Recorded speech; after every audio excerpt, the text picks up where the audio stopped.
Hello everybody, I hope you're doing well. In this video I want to look at something a little different. It's an issue that's been really fascinating to me, especially the last few weeks, as a lot of stuff has been coming out in the news on this topic. What's going on is that there is a kind of revolt occurring by a number of parents and even teachers at some of these really elite New York City private schools where parents pay $50,000 a year to send their children to grade school or to high school. So we're not even talking about college right now. We're talking about, basic school. But these ritzy $50,000 a year private schools, what they've been doing is the last couple of years, especially the last year, these schools apparently have really been pushing a very hardcore social justice, woke, anti-racism agenda. And so there are all of these different anti-racism, social justice initiatives related to race and gender that are being instituted in these schools, so that not only are students being trained in this kind of anti-racist, highly politicized woke ideology, but you also have teachers who are being forced to attend workshops and pressured into not only teaching this stuff, but also, into believing it. People are afraid, teachers are afraid to even voice their objections to this kind of curriculum. And what's happened then recently is that there have been 3 different open letters in recent months, especially in the last few weeks, 3 different open letters that parents and or teachers have written expressing their dismay with the kind of obsessive focus on race and gender and these really highly politicized social justice conversations that are occurring now at these schools, and not just occurring, but are a major focus of attention at these schools. There was a parent recently who came out and claimed that 1 week out of every month's instruction at his child's fancy school, 1 week out of every month is devoted to critical race theory. Now, when I talk about critical race theory, or when I talk about anti-racism, understand that I'm not talking about what we understand as a basic anti-racist attitude, that racism is wrong and that we should not promote it and we should not be racist. This is beyond that. The modern social justice, critical race theory, anti-racism perspectives basically promote the idea that if you are not fighting racism in a very proactive way, and if you are not promoting the kind of woke social justice philosophy about race and also about gender, that this world contains all of these systemic and structural barriers to people of color and to women. If you're not in line with that, if you don't believe that or promote that, and you're not okay with this being promoted in the classroom, then you are deemed to be a racist. And so that's why so many of these parents have been afraid to speak out, even though apparently a lot of them have been really upset about the direction that their fancy schools have been taking. But a lot of parents have been afraid to speak out because they don't want to be in this climate. They don't want to be the ones labeled the racist. And it's the same with the students. The students are afraid to speak out. And so that's why, and then the teachers as well, certainly. The teachers don't want to lose their jobs. They don't want to be branded as supporting racism, especially. So I want to look at these 3 open letters, 3 different fancy New York City schools that have been released recently. One of them is an open letter from a number of parents at Dalton School in Manhattan, a really famous elite school. One of them is an open letter written by a father who's pulling his daughter out of the elitist Brearley school in New York. And so he wrote an open letter and sent it out to 650 parents, explaining why he could not allow his daughter to be at this school anymore. And then finally, recently, there was a math teacher at Grace Church School in New York, and he also wrote an open letter, published an open letter, basically protesting the fact that woke social justice, anti-racism, and gender-focused perspectives are being pushed heavily on the faculty, on the students, and even on the parents. All right, and to the point where it's interfering with what should be the goal of schools is a classical education and a focus on, art and science and culture and all of these things. So I want to jump right into this. And I also want to say, too, at the end of this, I'm going to talk about George Orwell's classic novel, 1984. I'm not going to have time to talk about, most of it, but I wanted to look at a particular part of that novel where he discusses language, because it seems like there's some interesting stuff going on with the way that modes of expression and free speech have been really narrowed recently, to the point where people feel afraid to even use certain words or phrases or to raise certain opinions that they have, because those have been labeled as a kind of, racist or bigoted speech or racist or bigoted perspectives. All right.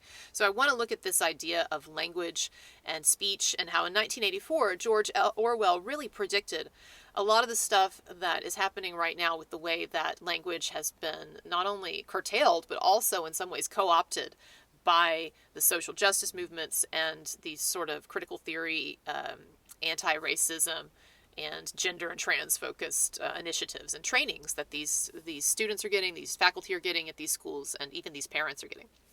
So I want to start with this open letter from the parents at Dalton School. And I'm not going to read the whole thing on these, just the parts that I think are interesting and instructive. They write, the writer says, "We are writing with heavy hearts and loving concern over the future of Dalton. As alumni and parents, we have been part of Dalton and its wonderful community of teaching and learning for several decades." And so the letter starts off with this person, with the writer, talking about, all of the great things that Dalton used to stand for, and the wonderful faculty and the wonderful opportunities for learning that used to be, that Dalton used to possess. And so until recently, right? Let's see what they have to say. The writers say, "A love of learning and teaching is now being abandoned in favor of an anti-racist curriculum. Our new mission is vocal and explicit. How else are we to interpret the repeated communications from the head of school pledging allegiance to a new ideology that is untested and, worse yet, untestable? How else can we interpret a curriculum where every single class, from science to social studies to physical education, must now be rewritten to embody anti-racism?" It says, every class this year has had an obsessive focus on race and identity.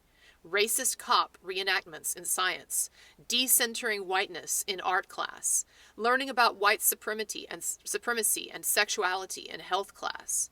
Wildly age-inappropriate, many of these classes feel more akin to a Zoom corporate sensitivity training than to Dalton's intellectually engaging curriculum. Now notice the things that are pointed out by the parents in this editorial. First of all, it said that the main mission of Dalton, which is love of learning and teaching, is now being abandoned in favor of this focus on anti-racism.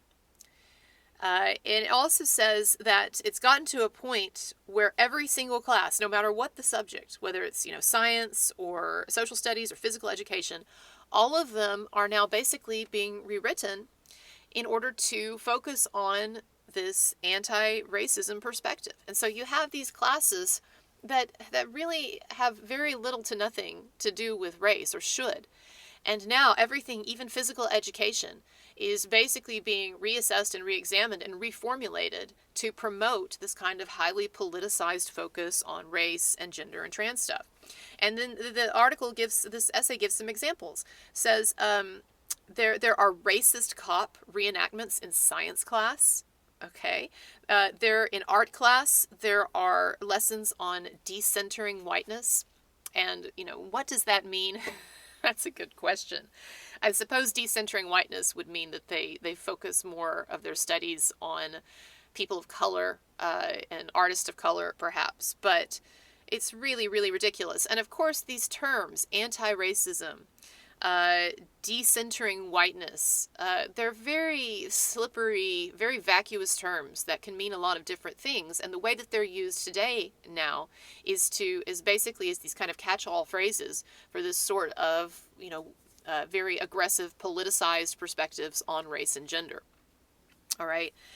It says, the writer says, many of us do not feel welcome at Dalton anymore. That really hurts to write.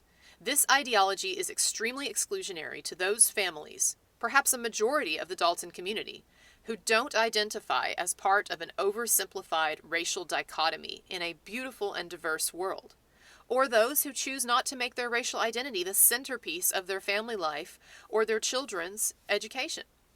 And so, what it's saying here is that this focus on this kind of extreme anti-racism perspective, it's actually serving the function of highlighting race and racial dichotomies, racial splits even more. Because now it says you have situations where families who don't focus on race in their family life, or who don't want this kind of oversimplified racial dichotomy, what do? This has now become mandatory. This has now infected every part of the education at the school. It says Dalton's progressive educational philosophy believes that each child has a spark, and all we need to do is fan that flame with a love of learning, books, art, and human civilization.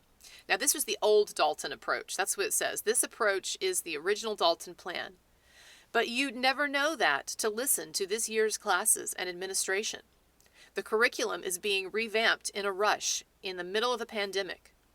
Not once this semester have any of us heard mentioned the joy of reading, of learning, of independent thinking, of curiosity, of discovering math and science, of human cultures. What we have heard is a pessimistic and age-inappropriate litany of grievances in every class, and they capitalize every here to really emphasize it. We fear that rote learning of political concepts that must be accepted as gospel is not a nutritious educational experience. Now, what they're describing here, what the letter is describing, is it's saying that the focus now is not on what we would think of as being the mainstay of education, which is reading, learning, independent thinking, curiosity, discovery. No. Instead, it is a pessimistic and age-inappropriate focus on grievances in every class. And the writer here says, we fear that rote learning of political concepts that must be accepted as gospel is not a nutritious educational experience. Now, they focus on rote learning. Rote, the word rote basically indicates a kind of unthinking, just memorization of concepts. So if it's rote learning, you're not really learning anything. You're basically just memorizing. And so what they're saying here is that this kind of focus that's currently going on in these schools on these kinds of politicized race and gender issues, that it's not engendering actual learning or critical independent thinking. What it's doing is it's basically prescribing this box that every student and every faculty member and every parent is supposed to fit into ideologically, where they just are taught just to parrot, just to basically parrot these politicized perspectives. And so, it's a problem, especially because it points out it's a very pessimistic worldview. It's one thing if you're going to indoctrinate young developing minds in a positive, life-affirming perspective. But this is very negative, because what these kids are being taught, even before they're out of the gate, I mean, we're talking about what's being taught now at the level of even, preschool and kindergarten. And so you imagine you take, a 7-year-old, and they're being taught before they're even allowed to get out in the world and really have experiences of their own. They are being given a negative, pessimistic paradigm through which to view the world. And that paradigm is this, that this world is filled with inherently racist institutions and racist structures and just racism and sexism everywhere. And that basically it's more or less hopeless for the individual student of color or a woman to advance in this society without addressing the fact that our society is poisoned by all of this racism. And, I'm sure you probably know this, but these kinds of critical race theory perspectives and gendered perspectives, they don't recognize the value of individual effort or the power of someone to individually overcome obstacles or to determine his or her own future or path in life. Instead, it's very much a kind of an impotent, you can't, there's no way you can exceed, Ta-Nehisi Coates, basically, this country is stacked against you, this world is stacked against you, and it's basically impossible for a black man to get a fair shake in this deeply racist society, in this awful, hateful America. And I mean, that's the perspective. You can do the same thing with gender, that women are second-class citizens, supposedly, right? The claim is that women are second-class citizens in this society, and so forth. And so, it is not good for someone's psyche to enter the world before their brain and their experiences are even fully formed, to enter the world with this kind of a deeply defeatist, pessimistic, and also highly kind of agitated and aggressive view of others, that there are all of these racist people and racist institutions that are basically out to get you or out to undermine you or are going to keep you from achieving what you should achieve or getting what you should get. It's a very, very poisonous philosophy. It's very self-defeating. And from a psychoanalytic perspective, it's actually a deeply infantilizing and deeply defeatist perspective to force on someone, especially young people. The writer continues, in place of a joyful, progressive education, students are exposed to an excessive focus on skin color and sexuality before they even understand what sex is. Children are bewildered or bored after hours of discussing these topics in the new long-format classes. Dalton used to awaken children's imagination with fiction, art, Aztec bookmaking, the Renaissance, and they list some other things. And says having children focus on skin color and their sexual identities, rather than immersing them in the beauty and joy of human civilization, the wonder of science and nature, or the meaning and power of words and math and music, this seems nuts to us. So in other words, what they're doing at this school is they're basically undermining and supplanting this traditional focus on what education should be, things that enlighten and enliven and make one aware of beauty and intellectualism and all that. They're basically dumbing that down or pushing that aside for this focus on skin color and sexuality in a highly politicized way. And so before these students are even able to have a sexual identity or even develop sexually, they're taught this very narrow, problematic, disturbing paradigm for sexuality and for race. Some of this material seems a strange thing to teach 7 or 12 or 10-year-olds. These children shouldn't be anti-anything. They should be pro the beauty of humanity, works of art, creativity, loving and caring for each other as citizens and community members. This new anti-racist obsession with race is incredibly exclusionary and hurtful to many of the children and their families, and many are considering leaving. Why would anyone voluntarily send their children to be taught that they are guilty, regardless of their decency and kindness? A school where they are constantly reminded of the color of their skin, not the content of their character. What black parent wants the other children to feel sorry for their kid and look at them differently? We have spoken with dozens of families of all colors and backgrounds who are in shock and looking for an alternative school for their children. It's not good for black people, people of color, for women either.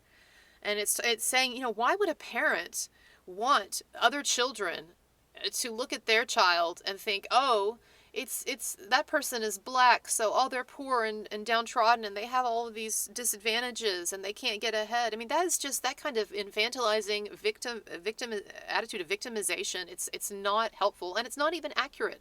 What this article is saying is that you have a situation here where you've got a number of black parents and minority parents and parents of women and all these different groups. They don't want this either, right? They know it's not helpful in any kind of way, psychologically, developmentally, politically, educationally. It's not helpful. And what this kind of stuff serves to do is that it actually counterintuitively reinforces these kinds of anti-racism initiatives and this kind of anti-racism training that these schools are engaging in, indoctrination these schools are engaging in. It actually serves to reinforce stereotypes, okay? To reinforce negative views of other races and of the female sex. And what do I mean by that? Well, there are studies that show that when a person goes through anti-bias training, whether it's corporate sensitivity training or it's the kind of anti-racist, anti-sexist training that you would get at these kinds of schools, there are studies that show that when a person goes through that, far from helping them to get beyond racial stereotypes, what it actually does is it actually reinforces racial stereotypes and reinforces negative perceptions of other races or of women. Because what they're doing in these trainings is they're spending time focusing on race, focusing on racial difference, focusing on racial stereotype, or focusing on sex and gender, focusing on gender stereotypes. And so, in these studies that I'm talking about, what they did was they took people who, before they had this kind of anti-racism gender training, and they assessed what degree of bias these people had before doing this training, right? So negative stereotypes or biases against, people of color or women or what have you. And then the people went, after this assessment, the people would go through the anti-racism training and anti-bias training. And then after that, this team of researchers would then assess their opinions again and see if anything had changed, see if this anti-racism, anti-bias training had worked. And of course, what they found is that after going through the training, people were more focused on stereotypes, more focused on race, more focused on gender. That actually had the reverse effect.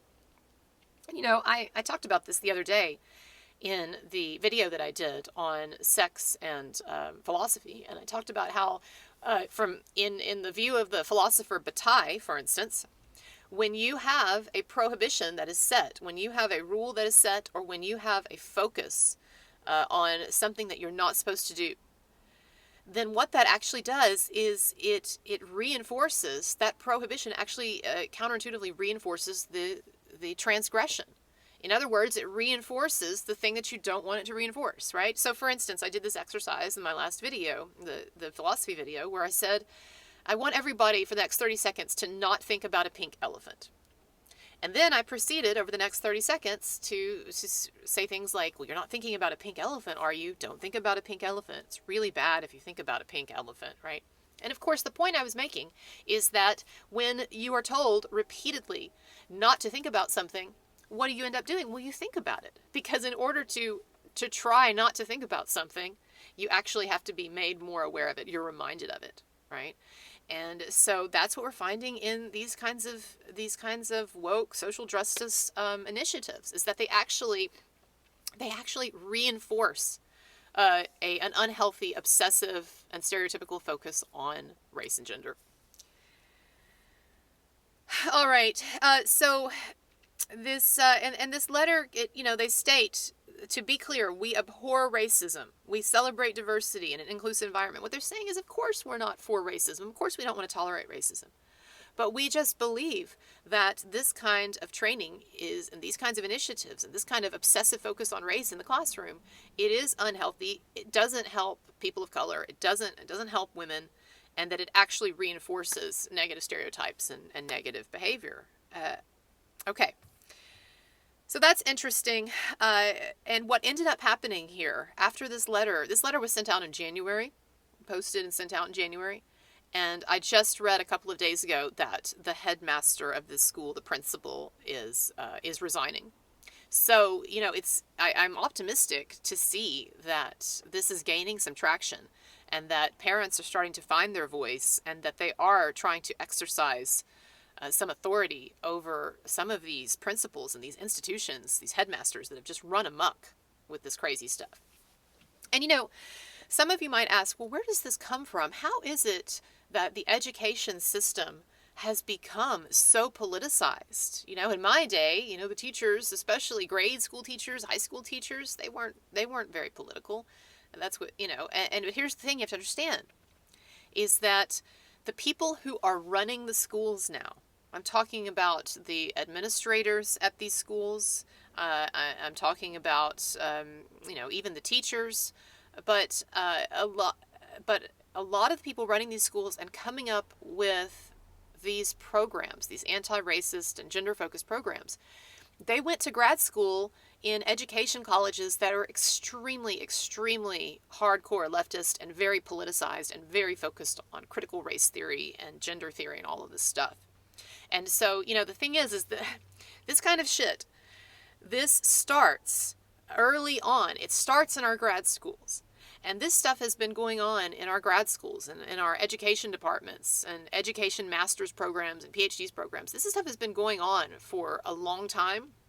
But what's happened is that it has finally hit a kind of a critical point of critical mass, where now we are seeing all of these people who have gone through this very extreme form of graduate training, very politicized education training, who now have positions of authority and who have now, set out to these different schools and institutions, and they've gotten jobs and have positions of, like I said, positions of authority.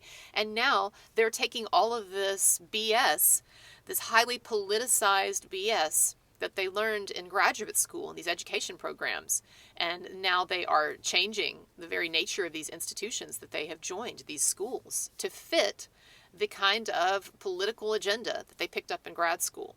And so that's why we should be concerned, and I know a number of people are, but we should be concerned about what's happening in our universities. Because if you think that political correctness is bad now, if you think that some of this anti-racism and obsessively focused race and gender stuff, if you think this is bad now, we're only starting to see the results of years of indoctrination of our young people. And it's unfortunate that, we as a society decided to cede our higher education system to the left, basically. I know not every college or every department is leftist. I know that there are a number of centrists and maybe even conservatives in, some fields like engineering or business or whatever. But even then, it's really, things are really changing. And this kind of stuff that started out, these kinds of problematic or deeply destructive ideas that started out in the humanities departments and the social sciences departments, well, now it's spread. It's now infecting engineering. It's now infecting the hard sciences. And so I hate to say it, but from what I've seen, based on what I've seen in the education system, higher ed as well, we're really just at the beginning. But the good news is that I think the parents are starting to catch on. And so people are starting to protest. They're starting to fight back. They're starting to write these letters. And so hopefully that's having an effect. Now, I want to look at a letter that was written by a parent who at a school known as Brearley, another very elitist New York City school. And this parent has decided to pull his daughter out. And so within the last couple of weeks, he wrote an open letter. His name is Andrew Goodman. And he wrote a letter to the other parents at Brearley talking about his decision to pull his daughter out. So I'm going to read some of that because it's very interesting.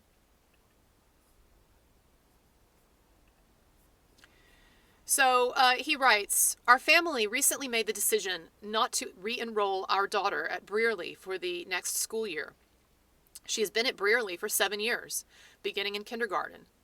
In short, we no longer believe that Brearley's administration and board of trustees have any of our children's best interest at heart. Moreover, we no longer have confidence that our daughter will receive the quality of education necessary to further her development into a critically thinking, responsible, enlightened, and civic-minded adult. I write to you as a fellow parent to share our reasons for leaving the community, but also to urge you to act before the damage to the school, to its community, and to your own child's education is irreparable.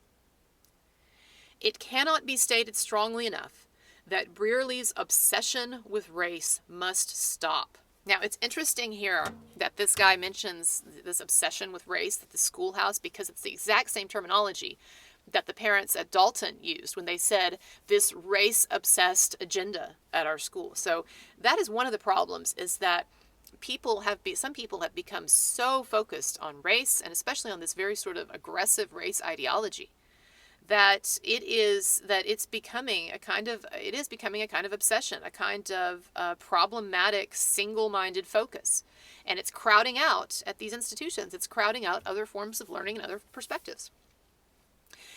It should be abundantly clear to any thinking parent that Brearley has completely lost its way. The administration and the board of trustees have displayed a cowardly and appalling lack of leadership by appeasing an anti-intellectual, illiberal mob and then allowing the school to be captured by that mob. Now, he uses the term illiberal. I want you to understand what he's saying here. So there's two ways of understanding, there's two definitions for the term liberal. One is the more recent term that people use to describe someone on the political left. It's often used interchangeably with the term progressive. And so that's not what he's talking about here. When he says liberal, he's talking about the tradition of classical liberalism, which goes back to Enlightenment philosophy, a kind of libertarian individualist perspective, a kind of a hands-off view of human behavior that recognizes and respects the individual's freedom and freedom of thought and freedom of choice and all of that. And it used to be that one of the central tenets of a liberal education was open-mindedness and free speech. Free speech is an Enlightenment value. It's a classically liberal value. But what's happened, he says, is that now you have an illiberal attitude that has taken hold at the school. And this is happening at schools all over the place, where now free speech is not a cherished idea. In fact, there's all these different forms of prohibited speech that you can't use. There's all these different things that you can't say or opinions that you can't express anymore. And so school has become, far from being classically liberal as it was intended, it is now illiberal. It is now repressive of freedom, and it is now reductive toward individuality and reductive of personal perspectives and individual perspectives and freedom and free speech and all that. So he writes, "What follows are my own personal views on Brearley's anti-racism initiatives, but these are just a handful of the criticisms that I know other parents have expressed." And now he's going to lay out his objections. He's going to talk about these issues that he has with Brearley. He writes, "I object to the view that I should be judged by the color of my skin. I cannot tolerate a school that not only judges my daughter by the color of her skin, but encourages and instructs her to prejudge others by theirs.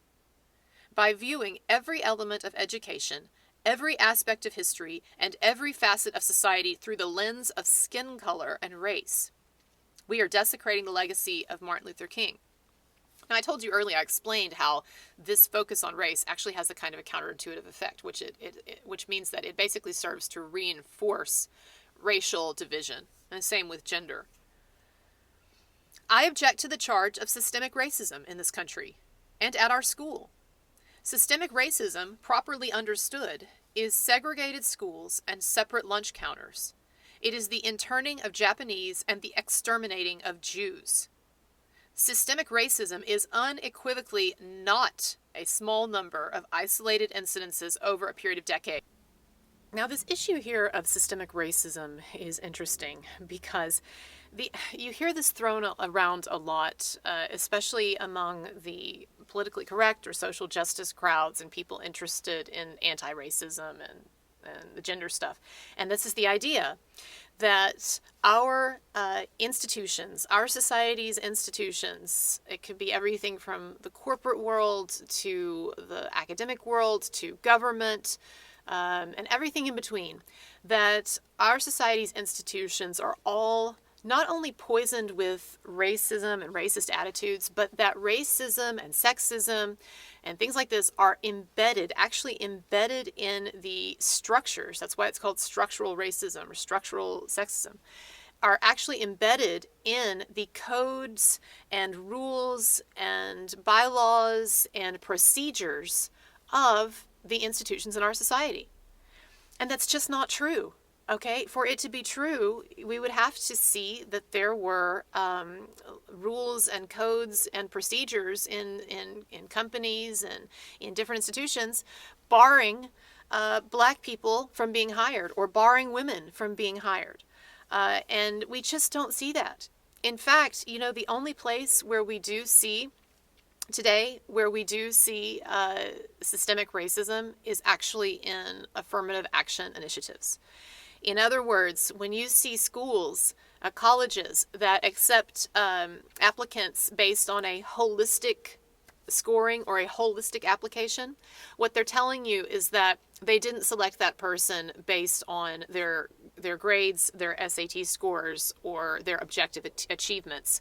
They accepted them based perhaps on some of those things, but also largely with respect to filling their quota, their unofficial quota for how many minorities they want to have and how many women they want to have.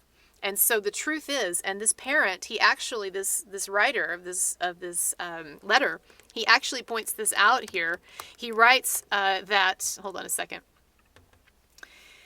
He writes that, if anything, long-standing and widespread policies such as affirmative action point in precisely the opposite direction. Now, he hasn't come out and explicitly said what he means, but what he's saying is that the only structural and systemic racism that is left in our institutions is basically the kind of racism against white people or the sexism against men that is occurring when we have these affirmative action initiatives in hiring and in college applications and things like that. All right. So when you see, for instance, stories about how Google is aiming to have, I can't remember what it was, but a certain percentage of women working as software developers or people of color working as, in certain positions. When Google states that they have a goal for what percentage they want, that is a kind of affirmative action. And what that is saying is, yes, these are the people we want, and we don't want white men in those positions. So, in fact, the only structural racism that's left is a kind of structural racism against, by and large, against white men.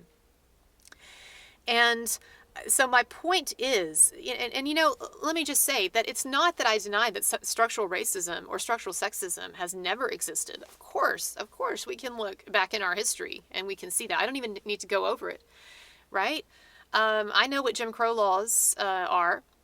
There were also a number of different company policies that were very sexist or very racist, and this was very embedded in the policies themselves. So, for instance, I'll give you one example. I was reading a book a while back by one of my favorite writers, and she was talking about how when her mother worked at, I think it was IBM, when her mother worked at IBM in the 50s and 60s, I believe, that there was a company rule, there was a policy, okay, that if a man and a woman working at IBM married, in other words, people, they meet on the job, they marry, and the woman outranks her husband. And let's say for instance that the woman had a better job or a higher ranking job, and she met this guy at IBM and they started dating and they get married. IBM's policy was that a woman could not outrank her husband on the job, and so she had to quit her job. It's discussed, and the person talks about it in this book, that when her mom married a guy that she worked with at IBM, she had to quit her job because she outranked him, and that wasn't okay. That is systemic sexism, okay? At the level of policies, at the level of protocol, things that are specifically targeted to hurt certain groups or to keep certain groups back. But I just wanted to address the notion that we have systemic sexism in our corporate world, in our society, because women make less on the dollar than men. You may have heard this statistic before that for every dollar a man makes, women on average make, I don't know, what is it, like 70 cents of that or something. That is wildly misleading because it does not account for the fact that women, due to differences in everything from personality to biology, yes, there are biological differences between men and women, but due to some of these general differences in personality, biology, socialization, what have you, women, okay, are more drawn towards certain fields. And they don't tend to be as drawn to some of the more high-paying technical fields, or some of the dangerous jobs, or that jobs that are very intensive with manual labor and stuff that men take that make a lot of money. And the corporate worlds. One reason why you don't have a ton of female software developers working at Google is that women just tend to go into those fields less. And I guess that someone could say, well, that's because of some kind of deeply ingrained sexism that is drilled into them at a young age to not be interested in STEM fields or whatever, or not be interested in manual labor or difficult fields and stuff. I'm talking about manual labor, like, like power lines and stuff, dangerous stuff. Well, I don't know. Okay, who knows why anybody does what they do? Yes, we're all the product of a mixture of our biology and our upbringing. But to say that it's just sexism why women are not as into certain technical fields, that is just way too simplistic, and I would say inaccurate. And the point is that the reason why women are generally making less than men is because women are making different choices, and not just in terms of what they major in, and not just in terms of the jobs and the careers they pursue, but also in terms of the amount of time off they want to take, the impacts that having a child, having a family has on a woman's desire to work as much, and of course I hear some people again saying, well, why is it that women are having to make these choices about, raising their children versus working a full-time, high-level corporate job? Why isn't it that society doesn't place that burden also on men? And yeah, we could dissect that whole thing if you wanted to. And what I would say is, in the end, it comes down to a combination of biology and socialization that it's probably very difficult for us to unpack. But again, the idea that women are not going into these fields or are not accepting a lifestyle, a kind of a workaholic lifestyle that lends itself to higher paying jobs and excelling in certain fields. The idea that women are not doing that stuff as much because sexism? No. And certainly not because of any kind of structural sexism that is seeking out to punish women or to prevent them from having significant roles in companies and in the workforce. It's just no. I'm sorry. And so you got to be careful when you hear things like the wage gap and women make this amount of money on the dollar. It's not as simple. It's not like you've got a man and a woman and they've got the same job and they've been there the same amount of time and they're putting forth the same work ethic and all of that. And then the woman is just, and then the employers are just like, well, we'll just pay her less. Yes, that did used to happen. It did used to happen decades ago. But it's just not the case now. It's time to move on. It's time to congratulate ourselves for how far we have come in a lot of ways. But it's also time to wake up and realize that life is difficult for everyone. Okay, and we are all given a certain hand in life, and there are advantages and disadvantages. And I understand that some people may have been given a better hand than others. And you all can think I'm crazy for saying this, but I guess that's where my own personal belief that there's probably something to reincarnation. That's where my own personal belief comes into this. And I think that we all get multiple shots at the wheel, so to speak. And so why don't you, I'm speaking to all of us here, but why don't we use the hand that we've been dealt in the most efficacious way possible instead of feeling aggrieved and angry and spiteful and looking for ways to blame our inadequacies or deficiencies or our choices on other people? I'm talking to myself there. I mean, we all have this tendency, okay? But, it's time to grow up a little bit. We've made a lot of progress. Of course, there's always more things, more problems in the world than we can solve, okay? But come on.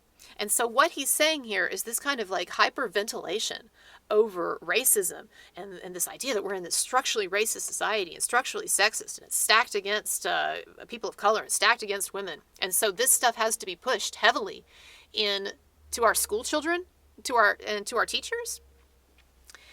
He says, I object to mandatory anti-racism training for parents, especially when presented by these charlatans of Pollyanna. These sessions, in both their content and delivery, are so sophomoric and simplistic, so unsophisticated and inane, that I would be embarrassed if they were taught to Brearley kindergartners. They are an insult to parents and unbecoming of any educational institution, let alone one of Brearley's caliber. He's saying that these diversity trainings and these anti-racism trainings and initiatives, he says that when you actually go to these events, he says, for instance, the mandatory anti-racism training for parents, that they are ridiculous. He uses the words sophomoric, simplistic. They are an embarrassment. And I have to tell you that I've been to some trainings like this, and they really are embarrassing. They really are being conducted at a very juvenile, he says sophomoric, a very juvenile level of thought and analysis. And you don't come out of these seminars having learned anything. I went to one for hours one day where all these different empty catchphrases were thrown around about, systemic racism and unconscious biases and all of that. And I tell you, I didn't learn one thing. I came out of there feeling like I was dumber than when I went in. And I think that it's kind of interesting here too, that it's kind of ironic, almost kind of funny. He's talking about how the parents are being bullied into these anti-racism trainings and workshops and stuff. And I just think it's funny. And the parents don't even want to do it. It sounds like most of the parents are not on board with this, thank God. But they don't want to seem racist. He's explaining this here in this. I'm not reading it all to you, but he's talking about it in this article. And they don't want to spend racist. They don't want to be perceived as racist, and so they go along with it. And I just think it's funny to imagine these elitist parents, some of them titans of various industries and corporations and stuff, sending their kids with enough money to send their kids to $50,000 a year schools, and yet these parents are like cowering in fear that these administrators are going to get them for not coming to the racism seminar. I mean, it is time to really grow a backbone, and I'm glad that some people are doing it, because this is silly. And the point is that there are silly people who we have given too much attention to. There are silly people in our society right now with silly ideas and throwing silly tantrums, and we just need to start treating them as they are, which is silly people. And we've given them way too much airtime. We've given them way too much serious thought and accommodation. And now it's time, honestly, it's time to regard them as they should be regarded, and regard this stuff as it should be regarded, as silliness. All right, I'm going to continue this. Almost finished with this one. We're going to look at one more, and then I want to say a few things about 1984. So this guy continues. He says, lastly, I object with as strong a sentiment as possible that Brearley has begun to teach what to think instead of how to think. I object that the school is now fostering an environment where our daughters and our daughters' teachers are afraid to speak their minds in class for fear of consequences. I object that Brearley is trying to usurp the role of parents in teaching morality and bullying parents to adopt that false morality at home. I object that Brearley is fostering a divisive community where families of different races, which until recently were part of the same community, are now segregated into two. These are the reasons why we can no longer send our daughter to Brearley. And then he closes with a call to action. Now, he says several things here that are really interesting. He says that basically now students and parents and teachers are being taught what to think. They're being given this very sort of pat, overly simplistic political and dangerous political ideology. And they're not being taught how to think critically. They're just being basic. It's that reference earlier in the other letter to rote learning, just like memorization and parroting. That's what they're talking about. It's very much like a kind of a totalitarian government with its slogans and mantras that people were just supposed to just parrot, right? Or else. And then the last thing that he says here that I want to comment on, it's this very tragic thing that he just said about how this focus on race is actually splitting the kids and their families into these different groups, into these different communities. They're segregated, it says, segregated in two. And again, I talked about this earlier. It's amazing how many of these themes we see shared across these letters. But I talked about this earlier, how this is one effect of focusing on so much obsessively on difference and race. And it's the same thing with gender. I have a good friend who was in the Air Force a number of years ago. And, you think about the military, it's being generally more masculine, stereotypically masculine environment. And she said that one of the things that she did not like about being in the Air Force, about her time in the Air Force, was that they had to do countless mandatory trainings in how to avoid sexual harassment and how to avoid sexual assault. And it's not that she minded, theoretically speaking, in theory, teaching people how to better deal with the opposite sex, but this was highly politicized stuff, and it focused on splitting men and women into these two sort of oppositional camps. And it was a kind, and the focus, because they had so many of these relentless workshops that they had to attend and train, mandatory training sessions and everything that centered on sex and sexual harassment and sexual difference. She said that what she felt happened is that it made the situation worse because it made gender and sexuality this huge elephant in the room. That everyone, going back to the elephant analogy, but this huge elephant in the room that everyone was hyper aware of because they were constantly being told to be hyper aware of it. And then sometimes the men would even make comments like some of the guys, she said, would tell a joke or something that was maybe a little off color, or make a comment. It was kind of a dirty comment, but not harassment, just kind of shooting the breeze. And it's a masculine environment.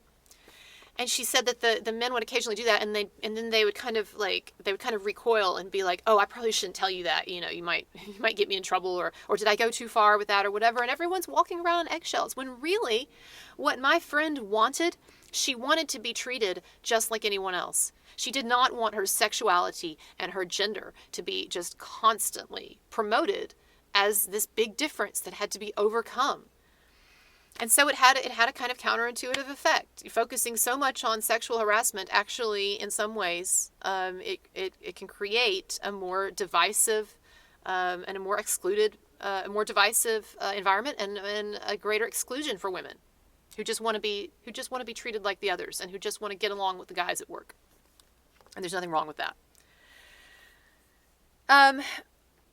All right, now I want to look at, finally, a third letter. So this is an open letter by a math teacher, Paul Rossi, at another school, another elitist New York school, Grace Church School, and he came out with this just this last week. And there was a real kind of back and forth between him and his headmaster, or the principal of the school, basically, where after this math teacher released this letter, then the principal, who's having to, basically uphold all this social justice, anti-racism stuff, the principal shoots out a letter to parents basically condemning what this math teacher did and saying he doesn't speak for us, and we're going to deal with this situation and whatever. And then the math teacher hits back and says, well, that's interesting that you sent the parents that letter basically condemning me, because didn't we just have a conversation a little while ago where you told me that you agreed and that this anti-racism stuff was totally out of control and it was a problem? So then, now the headmaster at that point had egg on his face because he was seen to be basically playing both sides.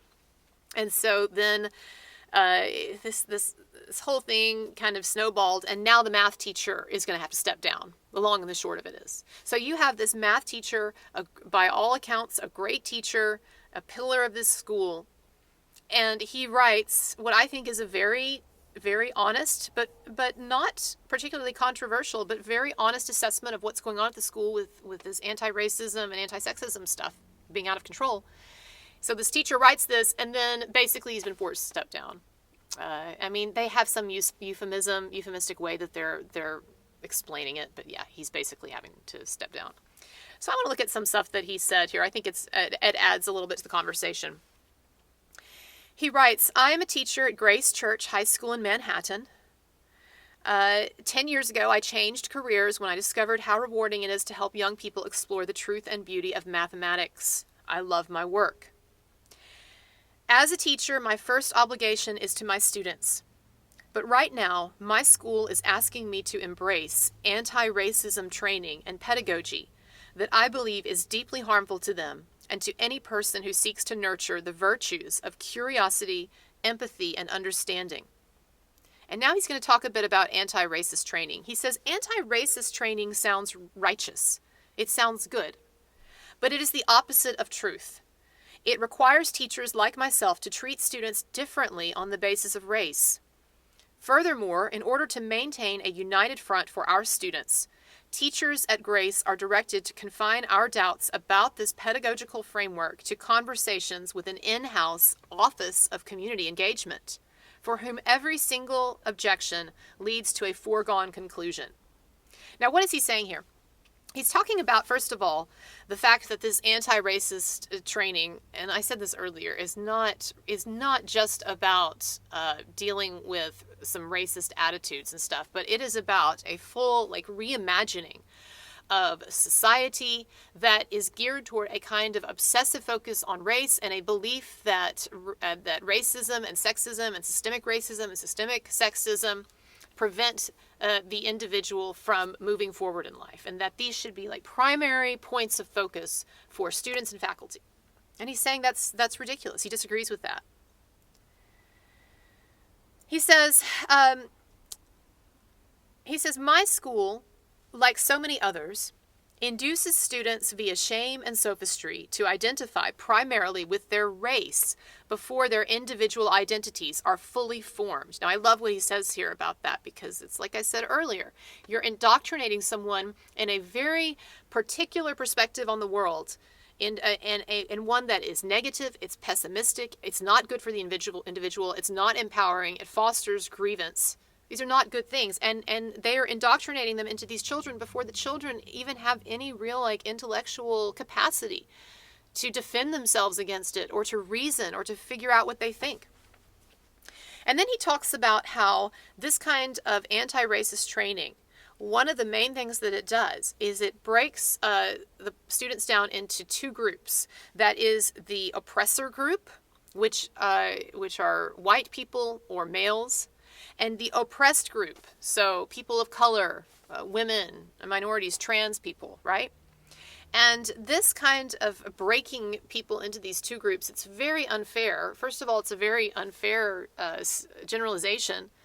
And secondly, neither of these positions are good ones to be in. You don't want to indoctrinate children to think that they are either a kind of oppressor, a kind of master in this master-slave dialectic, or that they're obviously worse, a slave. It does no good for people of color. It does no good for women to think about themselves in this kind of a subjugated position, especially when it's not accurate.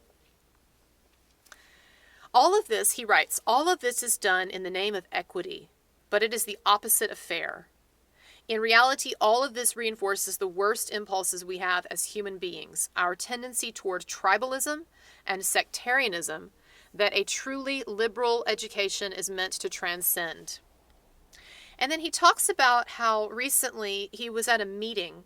Oh, listen to this. He says, recently I raised questions about this ideology at a mandatory whites-only student and faculty Zoom meeting. Such racially segregated sessions are now commonplace at my school. This is astounding. The fact, and I'd read this before, the fact that these schools are now segregating students and faculty according to race.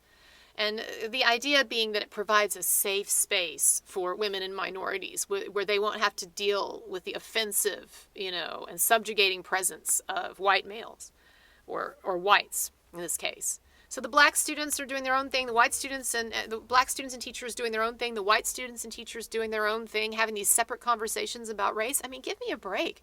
This is and he says it here, he says, this is the very definition of racism.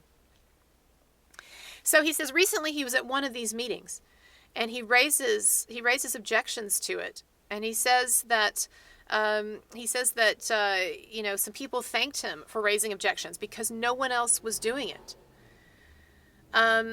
He says, my goal was to model for students that they should feel safe to question ideological assertions if they felt moved to do so. Now, I also think it's interesting here how he brings up the fact that the reason that he spoke out, he says in this that he knew that by speaking out, it was going to bring uncomfortable attention on him. But he spoke out because he felt like there had to be someone who could show other people that it's okay. It's okay to speak out, or it's okay to have a different opinion. And that really is one of the main reasons why speaking out about something that others are staying silent on is a courageous act, because it's not just that you raise your objection or you raise your viewpoint, but you strengthen other people in a kind of a very deeply ethical, existential way. You strengthen other people about their own opinions and their own beliefs, and you give them the freedom to feel differently and to think differently. And so it's a kind of a gift when someone stands up for something they believe in, it's a kind of a gift that they are offering up for others, for those who are not as strong as them. And, one of my philosophers that I love is a controversial guy. I love everything he wrote, but I really appreciate a lot of what Nietzsche had to say about the relationship between the individual and society, and the ways in which the group mentality or the herd mentality can really interfere with and abridge the freedom of individuals. That all of us, as we go through our lives, we have to deal with this sort of push-pull between what we individually believe and feel to be right and want to pursue in our lives, and what the pressure of the herd, of society, of groupthink is pressuring us to conform to. And so Nietzsche believed that in every society you have these people of a particularly strong conscience and a particularly strong sense of self and will, and that it is the duty of those who are stronger, of those who have the ability to assert their freedom, to stand up against the group mentality. It is the duty of those people to raise their voices so that it will strengthen others in their own freedom and help others to assert their own freedom in speaking up for what they believe or objecting to what they don't believe. And so it's this really kind of brave moment that's described here and he talks about. But of course he ends up getting in trouble for it to some degree. He then says that he's talked to students about how they feel about the kinds of things going on at the school, the obsessive focus on race and gender and these anti-racism and gender lessons, and the way that basically this stuff is getting into all of the subjects at the school, every class, right? A significant amount of time spent on this stuff. So he asked students how they felt about it, just informally. He says they report that in their classes and other discussions, they must never challenge any of the premises of our anti-racist teachings, which are deeply informed by critical race theory. These concerns are confirmed for me when I attend grade level and all school meetings about race or gender issues. There, I witness student after student sticking to a narrow script of acceptable responses. Teachers praise insights when they articulate the existing framework, or expand it to apply to novel domains. Meantime, it is common for teachers to exhort students who remain silent that we really need to hear from you. Now, what is he saying here? He's saying that students understand that there is a narrow range of what they can believe and what they can safely express. There's a narrow range of acceptable thought and acceptable expression at their school, and the students are afraid to step out of that. And he says that the teachers even reinforce this, unfortunately, although they themselves even have problems with it, apparently. And so I think that it's interesting to think about this idea of language and free speech and free thought. And what he's saying here, when he's talking about this idea that there's a very narrow range of acceptable speech and there's a very narrow range of opinions that can be acceptably spoken in these environments, what he's really talking about is not just the reduction of speech, but he's talking about actually the reduction of thought.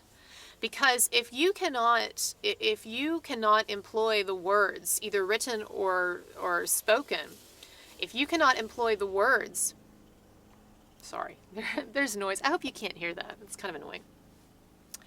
There's somebody outside mowing the grass, of course, right outside at the worst possible moment, but that's okay. But if you cannot use a word for something, then after a while what happens is you actually kind of, your capacity for even having that kind of thought is diminished. And this is what I mean, okay? We rarely have ideas or thoughts without them being attached to some kind of a word. All right. And so think about a time that anytime you think about something, like you think about something in your head, typically there are actually like words coming to mind, right? So when I think about, I'm thinking about my mom and I haven't seen her in a while. Well, I hear the word in my head, I hear mom. okay? Sometimes I'll even see the word, but generally you'll hear the word in your head. And what's very uncommon is for us to have thoughts, ideas that are not assigned to a word. You probably have had this feeling fairly rarely where you've had a thought or a feeling, but you just can't quite connect it to like an actual word or an actual phrase or an actual expression. So you've got this kind of like amorphous sort of impression that you have, or amorphous sort of feeling. But because you don't have a word for it, or you don't know the expression for it, it remains amorphous. It remains unrealized to some extent. And so what he's getting at here, and what so many people who understand linguistics and philosophy understand, is that when you reduce modes of expression, you're actually reducing the ideas themselves.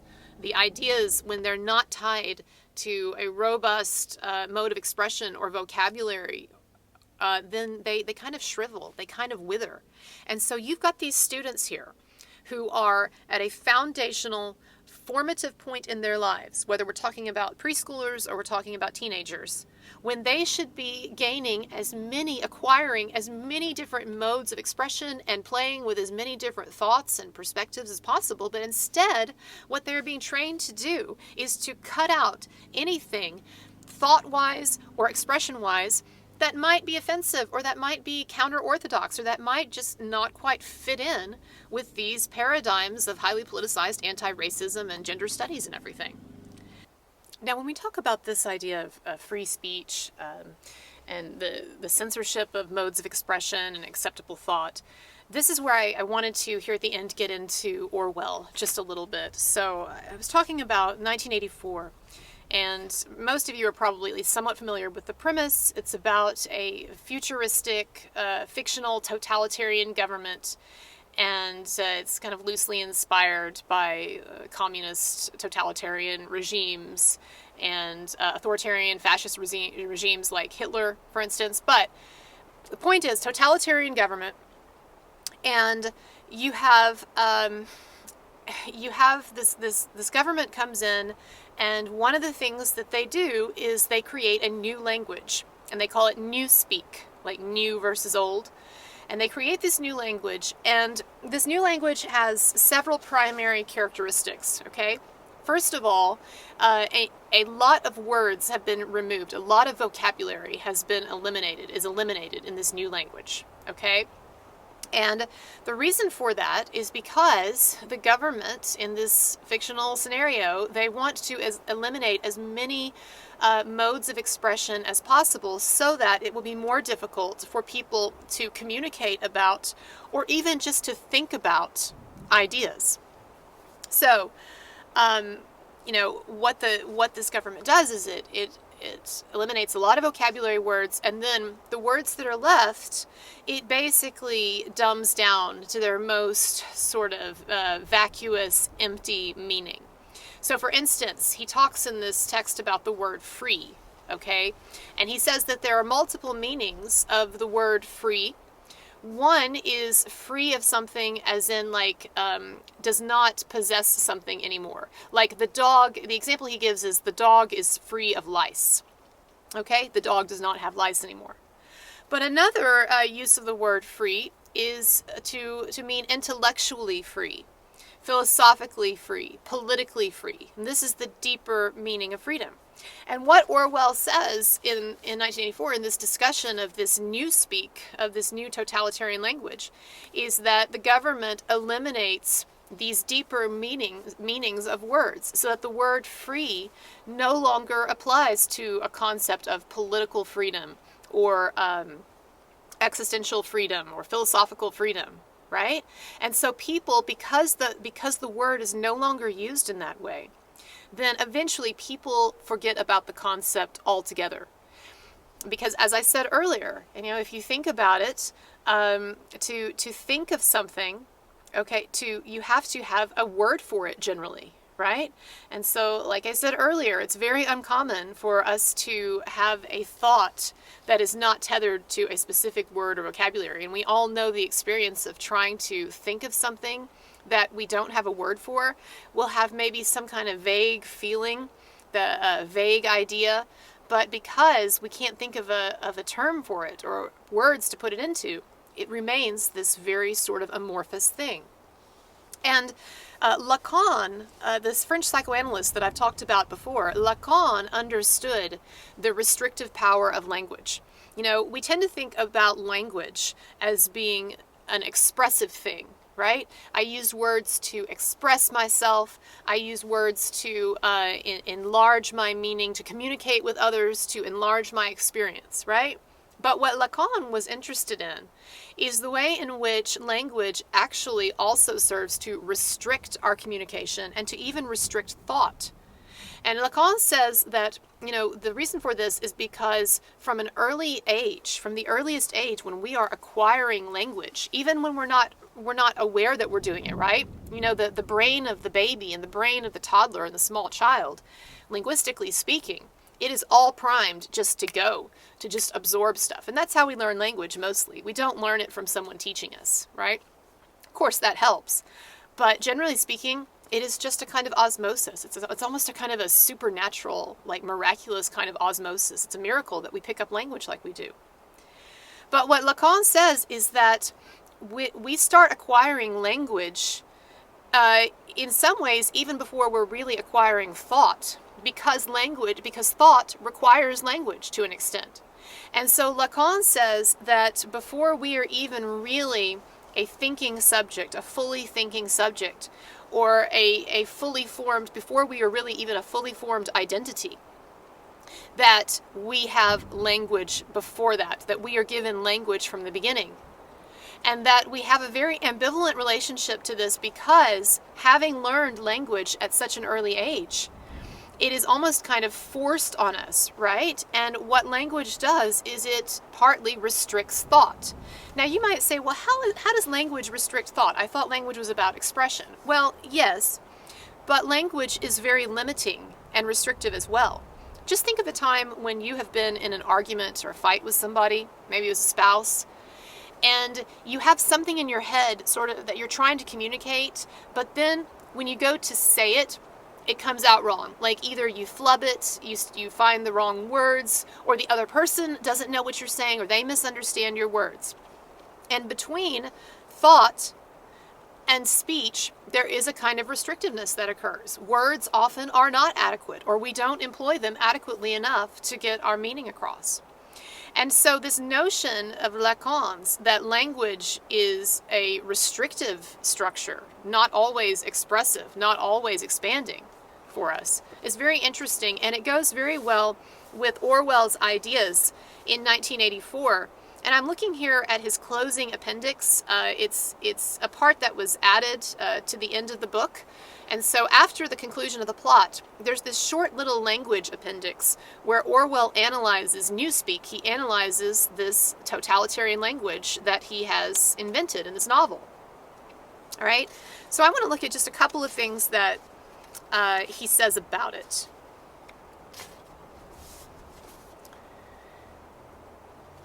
He says,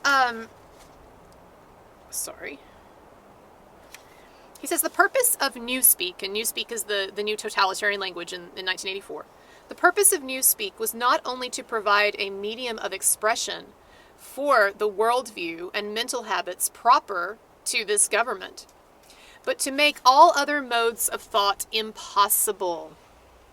It was intended that when Newspeak had been adopted once and for all, and Old Speak forgotten, in other words, the new language adopted, the old language forgotten, then therefore a heretical thought, or a thought diverging from the principles of the government, would be literally unthinkable, at least so far as thought is dependent on words. All right? And so, and then another passage, he says something a bit similarly when he's talking about this language.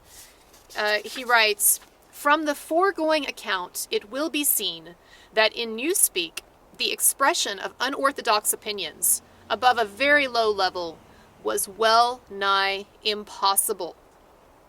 Okay, and so again, what he's saying is that the government constructs this new language so that it is as dumbed down and restrictive as possible, and so there are very few ways, if at all, to express a politically heretical or unorthodox thought, or even eventually to even have that thought, because once people are not able to openly communicate or to easily communicate their ideas, then thought shrivels on the vine, so to speak. And that's where we really are, unfortunately, right now. When you think about the ramifications of what we are doing to developing minds, and these are students, in these cases, from elite schools. These are the future leaders of society. These are supposed to be the future CEOs and the future philanthropists and the future Elon Musks and everything, right? The creme de la creme of society. And they are being taught to not think. They are being, their modes of expression are being significantly curtailed. The range of acceptable thought that they can engage in, much less speak of, greatly curtailed. And they are being indoctrinated in this very crude, very sophomoric, one-dimensional, angry mode of grievance studies, of obsessive, anti-racial, woke social justice preoccupations. And that is just not a good thing. And so I wanted to bring this up today. You know, a number of you know that I'm in the education field. I don't really want to get more specific than that. But I have been alarmed honestly, for the last 10, 20 years at what's been going on in higher education. But now to see that not only it has moved into grade school and high school education, but that it has done so in such an extreme and problematic way. So I wanted to talk about this. I think it's interesting. If you disagree with me, no big deal. Put it in the comments. Let's talk about it. This video probably will not be monetized because it's controversial, and so I appreciate any tips on PayPal or support on Patreon that you can give me. But otherwise, subscribe, like this video, put a comment in the comment section. And I've got some other stuff coming out. I've got a Marilyn Manson video with Greta coming out ASAP, either today or tomorrow. I'm finishing it up. And then, you know, there's my royal family video, the albatross around my neck, that I am slowly creeping toward the finish line on. But anyway, I hope you have a good day. I hope you enjoyed this video, and I'll speak to you again. Bye-bye.